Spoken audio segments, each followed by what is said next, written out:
بعد آپ دیکھیں گے کہ حسن صبا کا سپاہی اسے بتاتا ہے کہ ہم تاج الملک تک پیغام نہ پہنچا پائے کیونکہ سلطان نے اسے جلا وطن کر دیا ہے۔ حسن صبا یہ سن کر پریشان ہو جاتا اور کہتا ہے میتھراس کے ساتھ میں اپنا بھروسہ کبھی بھی نہیں ٹوٹنے دوں گا، میں اس اتحاد کو قائم کرنے کے لیے میتھراس سے ملاقات کروں گا۔ ناظرین، اس کے بعد آپ دیکھیں گے کہ سلطان اپنے گھر والوں کے ساتھ کھانا کھا رہے ہوتے ہیں اور تمام لوگ بہت خوش ہوتے ہیں۔ اسی دوران کماچ آ کر انہیں بتاتا ہے میتھراس نے ہمارے بہت سے سپاہیوں کو شہید کر دیا ہے جو کہ قلعے کے خفیہ راستے پر بٹھائے گئے تھے، یعنی اس کو ہمارے منصوبے کے بارے میں معلوم ہو چکا ہے۔ اور تو اور میں نے یہ بھی سنا ہے کہ میتھراس کی مدد کے لیے بازنطینی شہنشاہ نے ایک بہت بڑا لشکر بھیجا ہے، یعنی وہ کبھی بھی اسلام قبول نہیں کرے گا، وہ ہمارے ساتھ جنگ کرنا چاہتا ہے۔ سلطان یہ سن کر کہتے ہیں بہت خوب، اس کا مطلب میدان جنگ میں مزہ آنے والا ہے، منجنیکوں اور کمانوں کو تیار کیا جائے گا، ہم ان کی قلعے کی دیواروں کو بہت ہی جلد گرا دیں گے۔ ناظرین، اس کے بعد آپ دیکھیں گے سلطان ملک شاہ کے کہنے پر باشلا خاتون محل میں پہنچ جاتی ہیں، سنجار اور تورنا خاتون بھی ان کے ساتھ ہوتے ہیں۔ ترکان خاتون اس موقع سے فائدہ اٹھاتے ہوئے باشلا خاتون پر طنز کرتے ہوئے کہتی ہیں اچھا وہ سلطان نے مجھے تم سب سے دور کر دیا، ورنہ میں غداروں کے ساتھ کہاں رہ پاتی۔ سلطان نے سن کر کہتے ہیں آئندے کے بعد اگر تم نے باشلا خاتون کے لیے ایسی زبان کا استعمال کیا تو تمہارے لیے اچھا نہیں ہوگا، باشلا خاتون جاسوس نہیں ہے۔ اور پھر سلطان سنجار سے کہتے ہیں میرے ساتھ آؤ، کوول قلعے کو فتح کرنے کے لیے تیاریاں شروع کروائی جا چکی ہیں۔ اور پھر اسی دوران ترکان خاتون کا بیٹا بھاگتا ہوا آتا ہے تو وہ ترکان خاتون کی گود میں چڑھ جاتا ہے۔ ترکان خاتون اپنے بیٹے کی طرف دیکھتے ہوئے کہتی ہیں میں ساری تکلیفیں تمہاری حکمرانی کی خاطر برداشت کر رہی ہوں، جب تم سلطان بنو گے تو میری ساری تکلیف ختم ہو جائے گی۔ بالآخر دیکھتے ہی دیکھتے تمام لوگ قلعہ کوول کو فتح کرنے کے لیے تیار ہو جاتے ہیں۔ اور پھر ملک دربار اپنے بابا سلطان سے کہتا ہے منجنیکیں تیار کر دی گئی ہیں، ہمارے فوجی دستے اصفہان کے باہر آپ کا انتظار کر رہے ہیں۔ سنجار بھی سن کر کہتا ہے ہم نے بہترین منجنیکوں کا انتظام کیا ہے جو کہ قلعے کی دیواروں پر آگ برسانے کا کام کریں گی، اس بار جو فتح ہوگی وہ یقینی طور پر ہماری ہی ہے۔ سلطان نے تمام تیاریوں کی خبر سن کر بہت خوش ہوتے ہیں اور وہ اللہ تعالیٰ کا شکر ادا کرتے ہوئے کہتے ہیں بالآخر قلعے کو فتح کرنے کے لیے ہمارے پاس تمام سامان مکمل ہو چکا ہے، یعنی کہ ہماری تیاریاں مکمل ہو چکی ہے۔ صلیبیوں نے کافی عرصے سے ہمارے علاقوں میں گھس کر ہمیں تکلیف پہنچا رکھی تھی، اب یہ کانٹا ہماری زندگی سے نکل جانے والا ہے۔ اور پھر سلطان اپنی فتح کے لیے تمام لوگوں سے دعائیں کرواتے ہیں تو تمام لوگ زور زور سے کہتے ہیں آمین۔ اور پھر سلطان اور ان کے بیٹے اپنے پیاروں کی طرف دیکھتے ہیں کہ وہ جنگ پر جا رہے ہوتے ہیں تو تمام خواتین مسکرا کر ان کی طرف دیکھتی ہیں اور ان کے حق میں دعائیں کرنا شروع کر دیتی ہیں کہ اللہ تعالیٰ تمہیں فتح اور کامیابی نصیب فرمائے۔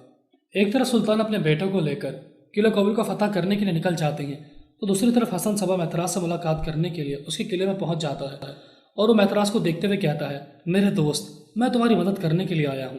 یہ سنتے ہی میتھراس اپنی تلوار نکال کر حسن صبا کی گردن پر رکھ دیتا اور کہتا ہے کیسا دوست، تم نے تو مجھ سے کہا تھا کہ کیچک قبیلے کو سلطان کے خلاف ورگلاؤ گے اور سلجوقوں کو آپس میں لڑواؤ گے، لیکن تمہارا منصوبہ تو ناکام ہو گیا، الٹا تمہاری جگہ پر سلطان نے چھاپا مارا اور تمام دستاویزات کو چوری کروا لیا۔ اب تم کس قسم کی دوستی اور مدد کے بارے میں بات کر رہے ہو؟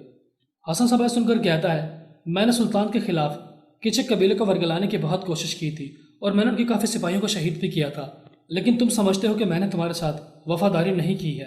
شاید تم یہ نہیں جانتے کہ سلطان نے میرے ٹھکانے پر حملہ کر کے تمام دستاویزات کو چوری کر لیا ہے، اور میں تمہیں یہی بتانے کے لیے آیا ہوں کہ دستاویزات میں قلعے کے خفیہ دروازوں کے بارے میں بھی لکھا گیا تھا۔ میتھراس سے سن کر کہتا ہے میں آخری بار تمہاری جان بخش رہا ہوں، تم یہاں سے دفع ہو جاؤ۔ اور پھر وہ اپنے سپاہیوں کو اشارہ کرتا ہے تو وہ حسن صبا کے باطنیوں کو جہنم حاصل کر دیتے ہیں۔ حسن صبا دیکھتے ڈر کر وہاں سے بھاگ جاتا ہے اور وہ سمجھ جاتا ہے کہ وہ پناہ لینے کے لیے میتھراس کے قلعے میں نہیں چھپ سکتا۔ سلطان ملک شاہ اپنے لشکر کو لے کر میدان جنگ میں پہنچ جاتے ہیں اور لڑائی کرنے سے پہلے نماز ادا کر رہے ہوتے ہیں۔ اور پھر جیسے سلطان ملک شاہ اپنے ہاتھ دعا مانگنے کے لیے فضا میں بلند کرتے ہیں تو تمام سپاہی بھی اپنے ہاتھ فضا میں بلند کرتے ہوئے کہتے ہیں یا اللہ، ہمارا راستہ جہاد کا راستہ ہے، یعنی کہ جہاد کا راستہ کامیابی کا راستہ ہے، اس میں جو لڑتے ہوئے مر جاتا ہے وہ شہید ہو جاتا ہے اور جو بچ جاتا ہے وہ غازی کہلاتا ہے، اور ہماری یہ ساری جد و جہد اسلام کی فلاح بہبود اور ترقی کی خاطر ہے۔ یا اللہ، ان ظالموں کو مار کر اپنا جھنڈا نصب کر کے ہمیں فتح اور کامیابی نصیب فرما۔ تمام لوگ کہتے ہیں آمین۔ اے اللہ، ہماری تلواروں کو تیزی عطا فرما اور جو ظالم لوگ ہیں انہیں مغلوب کر دے، انصاف کا چاروں طرف بول بالا ہو جائے اور تیرا نام پوری دنیا میں پھیلا دیا جائے۔ تو دوسری طرف صلیبیوں کا کمانڈر میتھراس تمام لوگوں سے مخاطب ہوتے ہوئے کہتا ہے ہماری سب سے پہلی لڑائی تغرل سے ہوئی تھی جو کہ سلجوقوں کا سلطان تھا۔ ہمارے آباء و اجداد نے مسلمانوں کے ساتھ کہیں جنگیں لڑی ہیں، اس طرح ہم بازنطینیوں کو بھی اب شکست نہیں کھانی ہے، اور آج کے بعد ہمارا مقابلہ سلطان ملک شاہ کے ساتھ ہوگا۔ یا تو ہم تمام لوگ مار دیے جائیں گے یا پھر ہم کامیاب ہو جائیں گے۔ جب تک ہماری خون کا آخری قطرہ ہم میں باقی رہے گا ہم لڑتے رہیں گے۔ جس طرح مسلمان کسی سے بھی نہیں ہارتے، نہ وہ شکست کھانا تسلیم کرتے ہیں، اس طرح مسانی کے ساتھ گھٹنے نہیں ٹیکیں گے۔ کیونکہ اگر آج کی یہ جنگ ہم ہار جاتے ہیں تو ہم اپنی سرزمینیں اور قلعوں کو کھو دیں گے۔ اس کے بعد ان سرزمینوں سے ہمارا نام و نشان ختم ہو جائے گا، ہمارے لوگوں کو مارا جائے گا اور خواتین پر ظلم و زیادتی کی جائے گی، ہمارے لوگوں کو حق نہیں دیے جائیں گے۔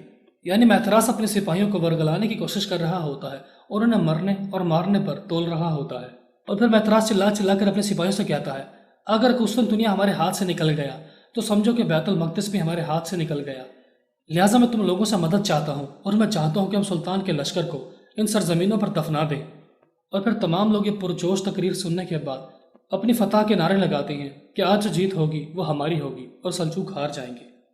بالآخر جنگ کا آغاز ہو جاتا ہے۔ ایک طرف صلیبی بہت بڑا لشکر لے کر سلطان کے لشکر سے مقابلہ کرنے کے لیے پہنچ جاتے ہیں، تو دوسری طرف سلجوقوں کا لشکر صلیبیوں سے ٹکرا جاتا ہے۔ چاروں طرف قیامت کا منظر ہوتا ہے اور خون کی ندیاں بہائی جا رہی ہوتی ہیں۔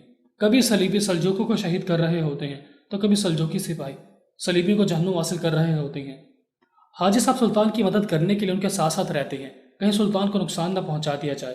تو دوسری طرف ملک تاپار اور سنجار ایک ایک کر کے بہت سے سپاہیوں کے ساتھ لڑ رہے ہوتے ہیں۔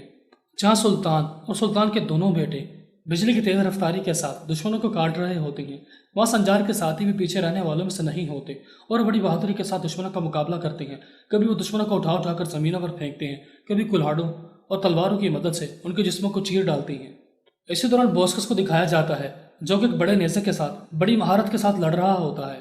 اس کے لڑنے کے طریقے سے اس بات کا اندازہ ہوتا ہے جیسے کوئی پیدائشی جنگجو ہوتا ہے اور جس نے بہت سی جنگوں میں فتوحات حاصل کی ہوتی ہیں۔ دوسری طرف بال بان بھی اپنی بہترین تیر اندازی کا مظاہرہ کر رہا ہوتا ہے۔ وہ دور سے تیر چلا چلا کر اپنے دشمنوں کو مارتا ہے اور اپنے ساتھیوں کی جان بچاتا رہتا ہے۔